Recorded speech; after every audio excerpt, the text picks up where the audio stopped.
thought of the brand name, but we do have the generic version of that. Serene's pharmacy can't keep up with allergy season. Who's next in line? They need certified technicians to alleviate the headache. Ma'am, I'm so sorry for the wait. We'll have your prescription filled soon. I need some help. Indeed can help them hire great people fast. I need Indeed. Indeed you do. Instant Match instantly connects you with quality candidates whose resumes on Indeed match your sponsored job description. Visit Indeed.com/credit and get $75 towards your first sponsored job. Terms and conditions apply. Hey everybody! Happy Torch Thursday! It is time to light some things on fire here on the Beading Dream stream. Hopefully I will not be melting anything tonight that I am not intending to melt, but we shall see. Hi Lori! So how's everyone doing this evening? Has everyone had a decent day? Has everyone eaten their vegetables? Have you gotten enough rest? Have you hydrated? Thanks for hanging out with us here on the Beading Dream stream. It's Torch Thursday, so we have a fabrication project on the docket for you today that's going to be this. So this is actually a two-part project. This is our fabricated geode pendant. When it is finished, it looks like this. So this is a two-part class. So tonight we're going to actually make the frame and solder on the little rings that are going to hold the beads and the wire. And then on Saturday night, we're going to finish it out. We're going to texture it, and we're going to oxidize it. We're going to drill a hole for the wire, and then we're actually going to add the beads. So, oh dear, Lori, that's a bummer. Did they at least get everything sorted, I hope? But yeah, so this is what it's going to look like at the end of the day on Saturday, but right now, we're just going to go ahead and we're going to make the frame. That's what we are doing on this evening's Torch Thursday tutorial. So as far as tools and supplies wise, you don't need a whole lot for this. I mean, that is kind of the cool thing about fabrication, is it's kind of about, you know, making something from nothing. So you start with your raw materials and then, you know, manipulate them to make your project. So we've got rectangular wire, and this is 4 millimeter, 3 millimeter. This I think is 4 millimeter by 1 millimeter rectangular wire. So rectangular wire is you buy it just like this. Now if you didn't want to purchase rectangular wire, you could also cut from this is probably would be about a 20 gauge metal sheet. You could cut a strip from a sheet as well. So that, I mean, that's even going one step further as far as like starting with absolutely raw materials. I am lazy, so I buy my rectangular wire already made. So 4x1 rectangular wire. You're also going to need easy sterling silver solder. We're going to do the whole thing with easy.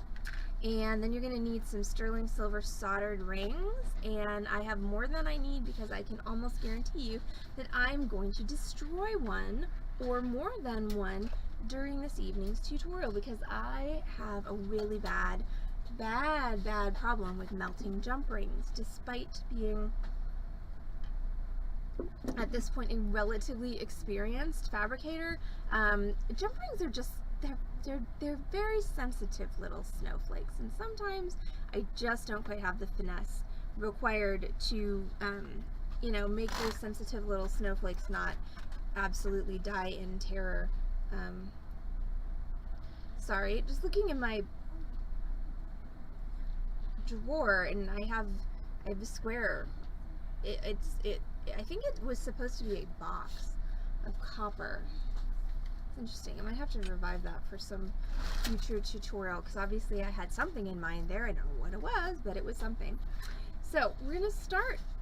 Okay, and as far as tools go, it's a fabrication class. It means you're going to need all your fabrication tools. That's going to be your torch, your flux, your pickle and your pickle pot, soldering surface. You're going to need your hand tools, round nose, chain nose, and wire cutters. Of course, you're going to need a file. You may need sandpaper, you may not need sandpaper. It kind of depends on how good a job you do on actually soldering. And then for the second part of the class, you're also going to need a hammer with a chisel end, a bench block, once again your round nose, chain nose, and wire cutters, and a drill, either a Dremel or a flex shaft to drill that hole. So We're going to start with our pliers. They're not tweezers, they're pliers.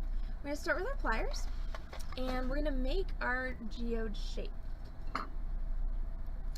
So I am actually going to start by flush cutting the end of my wire. So that I have a flat end instead of a pointy end. And then as far as making your geode shape, this is pretty much freehand. So I'm gonna go for 1, 2, 3, 4, 5 sides, and ideally what I want is I want my joint anywhere but on a corner. The reason for that is if you put your joint on a corner, it's gonna look way more, and this is actually this random square of copper is a really good example of this, because I chose, and this may be why this project got chucked in the bin, is because see how much sharper that one corner is, that's my joint, than the rest of my corners. So it is, you're gonna get a more consistent look if you once again put the joint anywhere else but on a corner. So I'm gonna just go with the top for now, and I'm just gonna go for sort of a freeform sort of geometric shape. You could do this. It doesn't have to be a geometric shape. It can be, you know, well, okay, that's not true because all shapes are pretty much geometric, but yeah. It doesn't have to be an angular shape is what I'm trying to say. It can be an oval, it can be a circle, it can be a simple shape like a square or a rectangle, or you can, you know, go full on like trapezoidal craziness. Hey, look, it's my eye. Like this. So that's what I'm going to go for tonight. So again, 5 sides. Here we go. Are we alone now? Yes, 621, in case you were wondering. Oh my goodness. Alright, thank you. So I'm just going to bend, and then I'm going to go another ways down, and I'm going to bend, and I'm going to go another ways down, and I'm going to bend, and then I'm going to kind of come back up to the top, 2, 3, like so.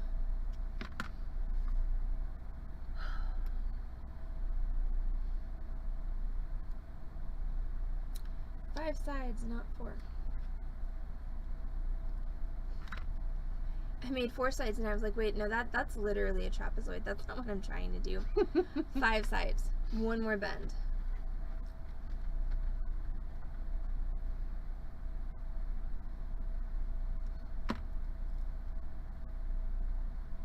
There we go. Alright, so that is going to be my interesting geometric shape for my project tonight.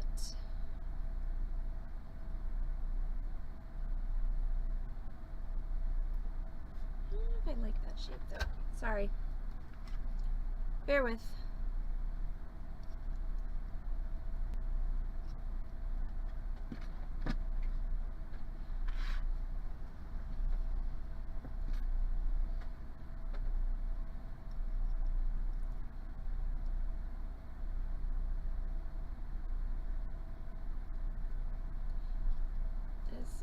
To be a much more pleasing shape.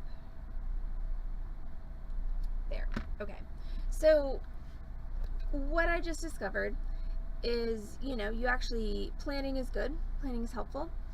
This is going to be a much more attractive shape as a pendant than what I had a minute ago. So I just unbent it and rebent it. You'll notice that my wire's a little bit nicked up now from the unbending and rebending, but since I'm going to wind up texturing the top of my wire on Saturday, not super concerned about that. Now, going back to what I said about don't put the joint at a corner, I'm gonna go ahead and trim this wire and trim this wire so my joint is right in the middle.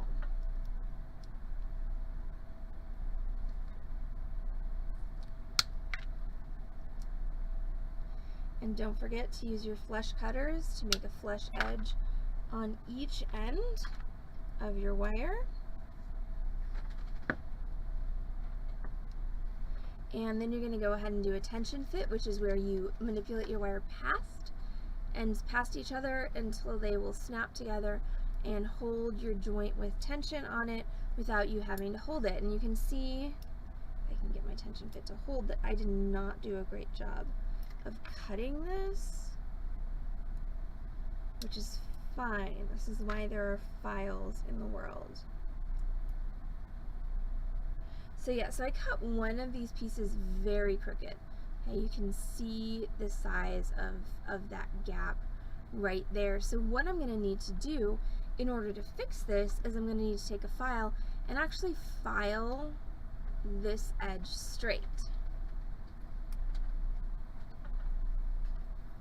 So I'm going to take my file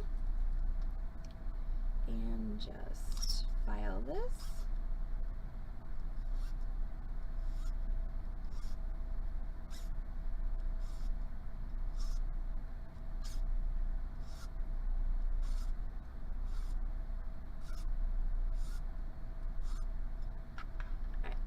I've got a nice flat edge, and make sure that I'm not making a curve here. I want to make it straight.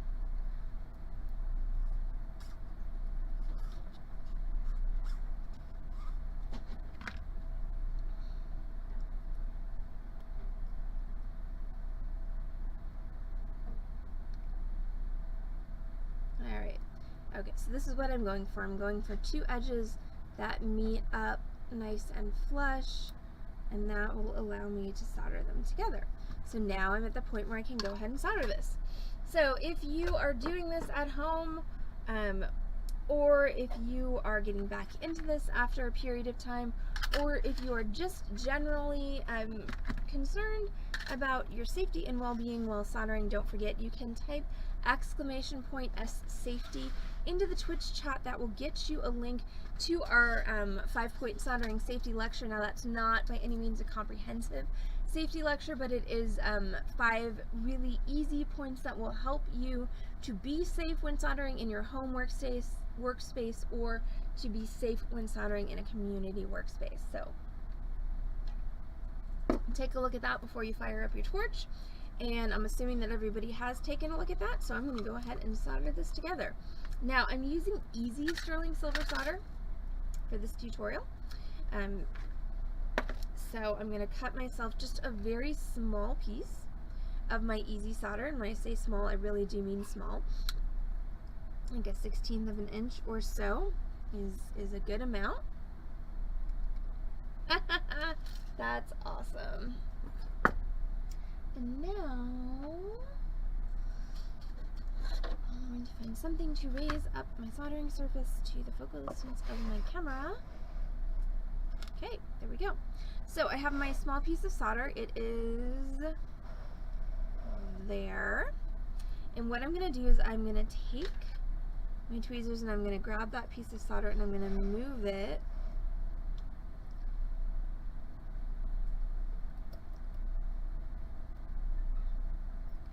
so that it's right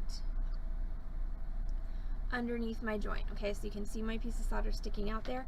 And then I'm going to take my flux. Now flux is a protectant. What it does is it keeps your metal from oxidizing under heat. This is important because if your metal oxidizes, your solder cannot flow. So we're going to just go ahead and flux the joint.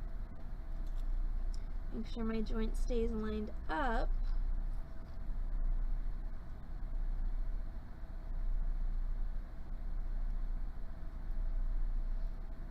Again, make sure that your joint's sitting right on top of that solder. And now we're going to go ahead and solder this together. So I'm going to turn on my torch and I'm just going to heat. My torch has no gas in it. I'm going to heat the whole thing until it gets warm enough that my solder can flow, and then I'm going to focus on my joint and I'm going to use the heat of my torch to pull my solder up and into the joint. So I'm just going to heat everything. So I'm heating the whole piece. This is because metal conducts heat, so if you don't heat the whole piece, everything that's not hot is going to be acting as a heat sink and it's going to be preventing your solder from flowing. Alright, once my piece has gotten nice and warm, I'm going to focus on the joint. And pull my solder, you see it, up into the joint. The reason that I like, so make sure you heat it well enough that it's completely flows into the joint and you're good to go. One of the reasons that I like setting my metal on my solder like this is because you have a really good visual cue when it's gonna, or when it's flowed, because your metal will literally drop, because the piece of solder upon which it is sitting will liquefy, pull up into the joint, and your metal will actually physically change position. This is very, very helpful, especially if you have a difficult time seeing when the solder is flowing. Okay, so now what I'm going to do is I'm going to put a ring at each corner. That means I'm going to flux each corner. So the way that this is going to work is I'm going to flux each corner, then I'm going to pick transfer the solder to each corner, and then I'm going to solder on my rings. So it's going to be a multi-step process. So I've got 1, 2, 3, 4, 5 corners. So that means I need 5 rings and I need 5 pieces of solder. So I'm going to go ahead and cut my 5 pieces of solder. Again, they don't have to be very large, alright? We're talking about like 1/8 of an inch tops, and closer to 1/16 of an inch is probably really all we need. 3, so that first one was a little big. 4, and 5.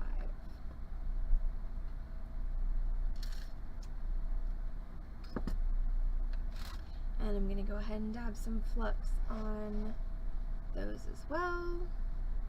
That's going to make it a little easier for me to pick them up with my pick.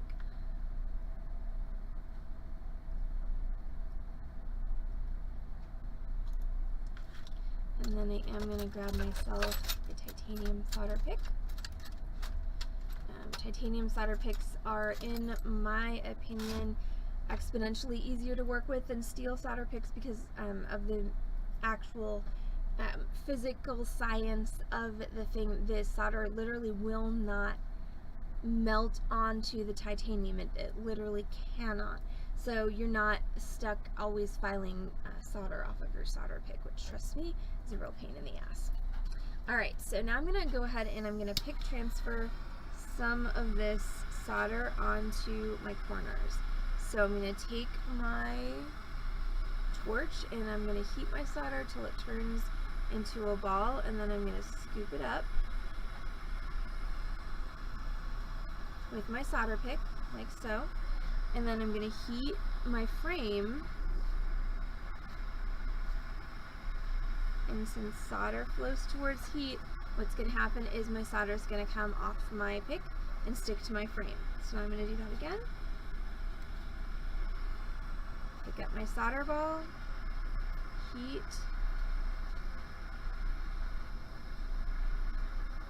and transfer. Okay, so where I want this to be is not on the top, I want it to be on the inside of my frame.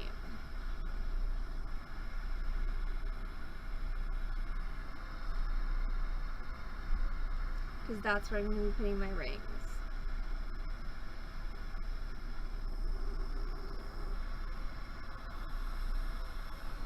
So we have 2 more, there's 1, and last one. Goes.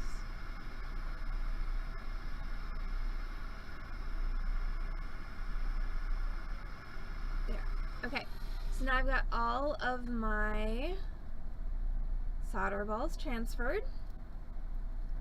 Now I'm going to switch from my solder pick to tweezers, and I'm going to grab one of my soldered rings. So I'm using 4mm soldered rings here. The reason that I am using soldered rings instead of jump rings is because it just gives you one less thing that you have to think about. When you're using jump rings, in a situation like this, you need to make sure you put the open end or the open side of the jump ring against your frame so that you can both solder the ring to the frame and solder the ring closed at the same time. If you use soldered rings, you don't really need to worry about that, and I'm generally speaking about the shortcuts. So now I'm going to solder these rings onto my frame, and I'm going to wind up doing that one at a time because I'm going to have to pick up a ring in between each. So I'm going to heat this, and then I'm going to pick this as my starting point, and I'm just going to hold that with my tweezers, and I'm apparently going to drop it. So I'm going to grab it again. Make sure you get a good grip on it, says the woman who can't get a good grip on her jump ring. Also, it's going to be hot, so if you need to fix your grip, don't forget that it's just been in a torch flame. And there we go. Alright, so we heat, and then we're going to just rest that where I want it to go, which is right on the inside of that corner.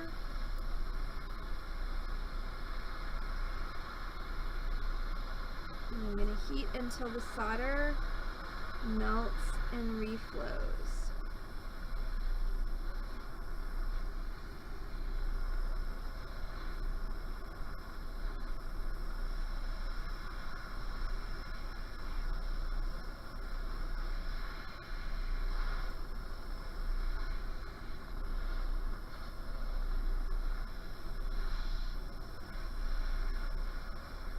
There we go.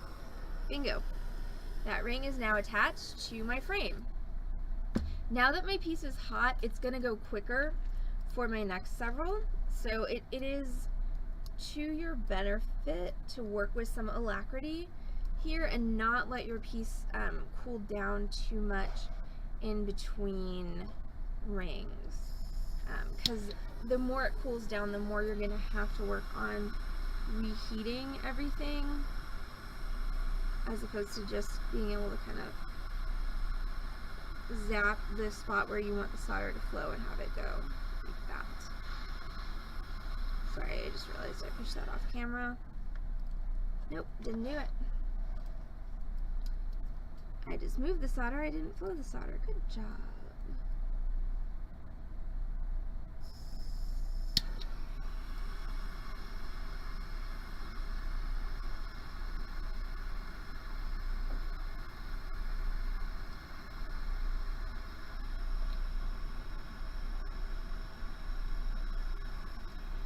Okay, lost that ring. See, there's a reason I got extra rings. That ring is on the floor now. Do you need a new one? No, I got extras. Because I know how end jump rings are. If I don't drop them, I'm going to melt them. Only sometimes. No.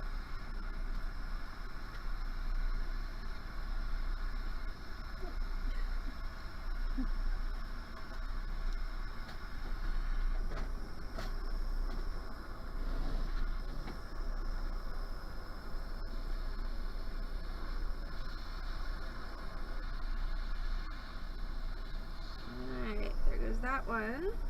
Check. This is a very large piece of metal, so if it looks to you like it's taking an inordinately long amount of time for my solder to flow, it really isn't. It's just a really big piece of metal, and so it takes time for my torch to heat everything up to the point where the solder will flow.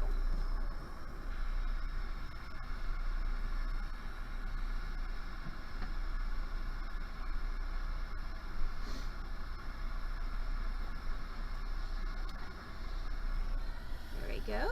That one went very nicely. Once again, if you can manage to keep the flow going, it takes less time per ring, but you can't always manage to do that because sometimes your rings don't want to be picked up.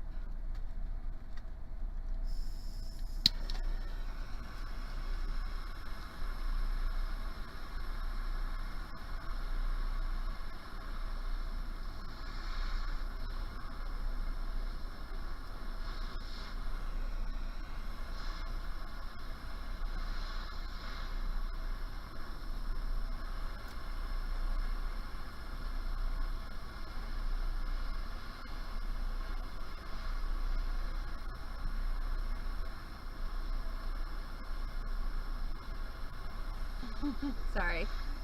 It's totally migrating off camera.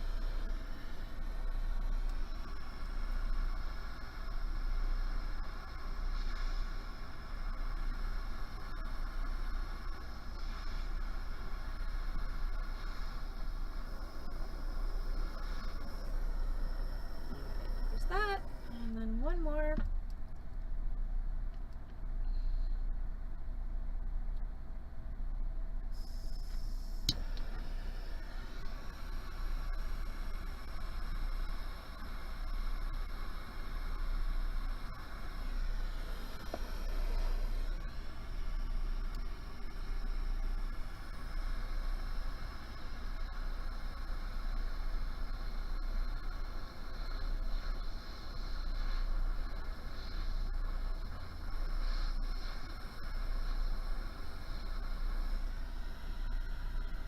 Ah!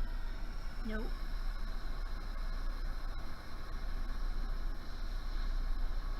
Alright, solder flowed, good attachment. Thing is, you gotta hold it in place until the solder cools. Okay, so there we go. That is all 5 of my rings soldered in place. So what's next for this piece is I'm gonna pickle it, and then I'm gonna come back to this on Saturday, and we're going to do the texturizing of it, we're going to do the oxidizing of it, we're going to drill a hole, and we're going to add our beads. So this actually, sorry, was a pretty short Torch Thursday. I didn't remember this project being quite so brief in the first part. It's one of those projects that's like, you know, if I tried to do the whole thing on stream, I would run like, you know, 30 minutes over, but it's only really, you know, 45 minutes per section of the project. So today we did part 1 of our fabricated geode pendant. Sometimes it is, yes, and it's been a tiring day, so I will be happy to go home and do more work at home, but not be here. So again, this is going to get pickled to clean everything off, and then on Saturday we will texture it, we'll oxidize it, drill it, and add the beads. So thank y'all so much for hanging out with us on the Beading Dreams Torch Thursday stream, making this part 1 of our fabricated geode pendant project. Now tomorrow night is our Freeform Friday stream, which I will hopefully be doing from Beading Dreams remote. We'll see if I actually manage to get there in time to stream, but I will be doing that honeycomb bracelet project, which I canceled a couple of weeks ago because I was extremely tired after my friend's baby shower. So that's going to be tomorrow night's project, is the honeycomb bracelet, and then we will be, goodness, still on all those antihistamines, by the way. Good. No, they make it hard to talk. But they make it easier to breathe. You would think so. I still have snot though. But anyway, we'll be back on this channel, twitch.tv/beadingdream tomorrow with Freeform Friday, and Saturday with the conclusion of our fabricated geode pendant and our white tie sale. I promise we are not going to postpone it again. That's going to be the debut of new merchandise, and it's going to be loads of fun. So everybody have a good night, and we will see y'all back on this channel, twitch.tv/beadingdream tomorrow at 6. Bye!